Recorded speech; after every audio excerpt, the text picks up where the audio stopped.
कल कथा में आपको कहा था शंकर पार्वती जी ने, माता जगत जननी ने शिव जी के साथ 3 बार चौसर खेली है और तीनों बार जनमानस का कल्याण करा। एक बार चौसर खेली विदर्भ नगर में, विदर्भ देश में, अमरावती के शिवालय में बैठकर शंकर पार्वती जी ने चौसर खेली। दूसरी चौसर माँ पार्वती जी ने कैलाश पर खेली, जब भगवान देवाधिदेव महादेव नीलकंठ पर जाकर बैठे और जिनके शरीर से 5 कन्याओं का जन्म हुआ, जिन कन्याओं का नाम आपको पहले बता चुके। एक बार सब शंकर जी की 5 लड़कियों का नाम वापिस लेंगे। जया, विषहरा, श्यामली बारी, दौतली, देव, ये शंकर जी की 5 बेटियां। जो बच्चा मंद बुद्धि होता है, जो बच्चा बुद्धि से विहीन होता है, या नारी का गर्भ ठहरे और नारी को ऐसा लगे कि डॉक्टर कह रहा है कि तुम्हारा बच्चा ठीक नहीं होगा, या इसका माइंड या इसका शरीर का कोई अंग बेकार होगा, उस जगह पर जया, विषहरा, श्यामली बारी, दौतली और देव, ये शंकर जी की 5 बेटियों का नाम बेलपत्री पर अंकित कर कर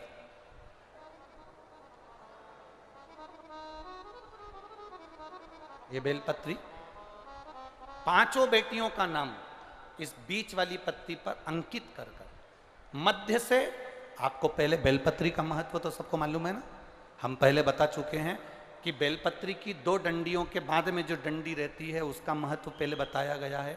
बीच में इस पत्ती से लेकर 2 पत्ती के बीच में जो डंडी रहती है उसका महत्व पहले की कथाओं में बताया है।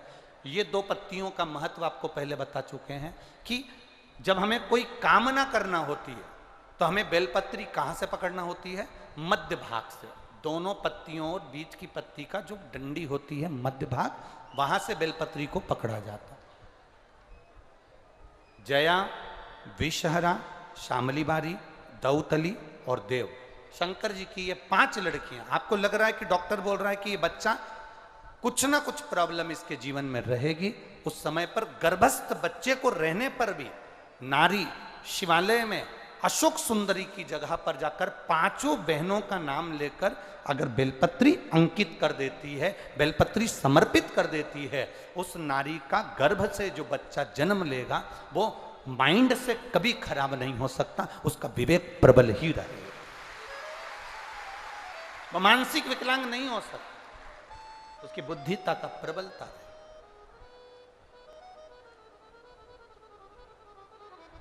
शिव के शिवलिंग में, शंकर भगवान की जलाधारी में, शंकर भगवान के जल बहने का स्थान पर जो तेज होता है वो तेज हमारे गर्भस्थ में भी पहुंचता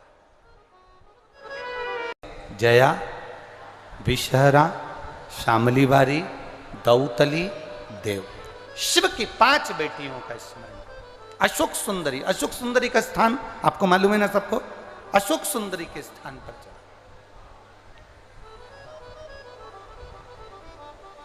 समर्पित करो।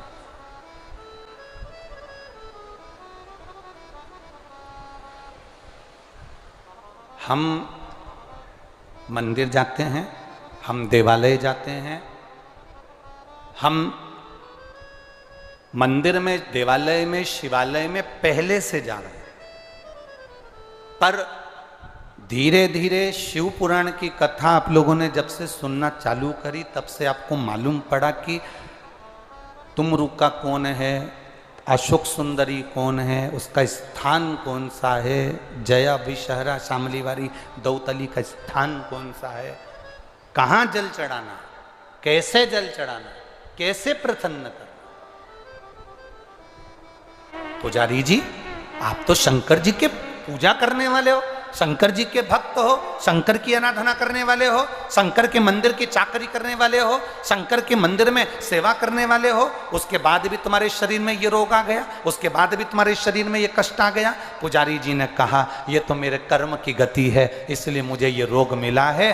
तो बूढ़े का रूप रखे हुए महादेव ने कहा पुजारी जी फिर घबराते क्यों हो, अगर रोग उसने दिया है तो मिटाने वाला भी वही होगा, शंकर की आराधना करना प्रारंभ करिए। बूढ़े का रूप रखकर कह दिया तुम एक काम करो, ये रोग की समाप्ति 16 सोमवार के व्रत से हो सकती है। 16 सोमवार का व्रत? हाँ, पर मैं कैसे कर सकता हूं, मेरे शरीर में तो रोग है। अगर मैं शरीर का रोगी व्यक्ति मंदिर जाऊंगा तो लोग भगा देंगे, मंदिर में पूजन करूंगा तो भगा देंगे, करूं क्या?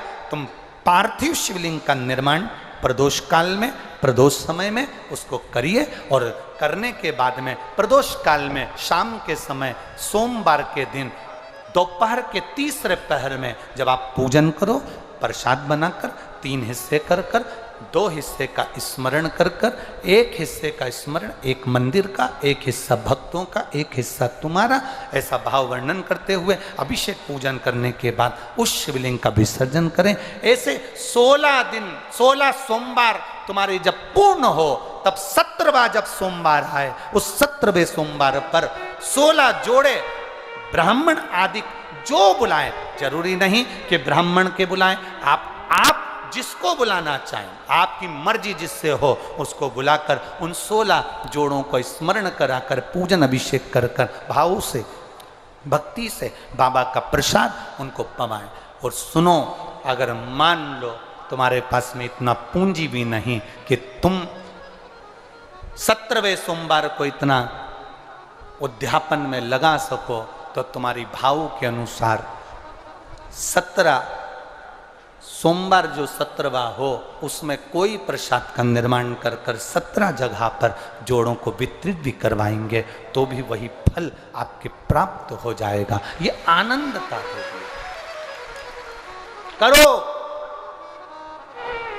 पुजारी जी बोले क्या सही में मेरा ये कोड़ी का रोग समाप्त हो जाएगा? क्या मेरा कोढ़ का रोग समाप्त हो जाएगा? शंकर भगवान कहते हैं तुम शिव के भरोसे रहिए। जब शिव के भरोसे रहोगे तो फल मिलेगा। शिव कथा कह रही है पुजारी जी को जो रोग हुआ, देवाधिदेव महादेव ने वृद्ध का रूप रखकर बता दिया। व्रत प्रारंभ किया। व्रत 16 सोमवार का व्रत हो, चाहे पशुपति व्रत हो, शिव जी का प्रदोष का भी व्रत कर रहे हो, या 16 सोमवार या शिव पशुपति कर रहे हो, इसमें बीच में अड़चन बहुत आती है। 16 सोमवार के व्रत का उद्यापन करने का जब समय आता है तो अड़चनें बहुत आती हैं। अगला सोमवार, अगला सोमवार, फिर अगला सोमवार, ऐसे अड़चनें आती चली जाती, बहुत अड़चन, बहुत। पर अड़चन अगर आ भी जाए तो बाबा पर भरोसा पूरा रखना, पूरा विश्वास। अपने नगर के, अपने गांव के, अपने खेड़े के, अपने मोहल्ले के, अपनी कॉलोनी के, अपनी सोसाइटी के, अपने क्षेत्र के जिस शिवालय पर तुम 1 लोटा जल समर्पित कर रहे हो, ये विश्वास मानना कि तुम्हारा चढ़ाया गया जल खाली नहीं जाएगा। बाबा हाथ पकड़ कर ही रहे, छोड़ेगा नहीं। सारी समस्या का हल 1 लोटा जल।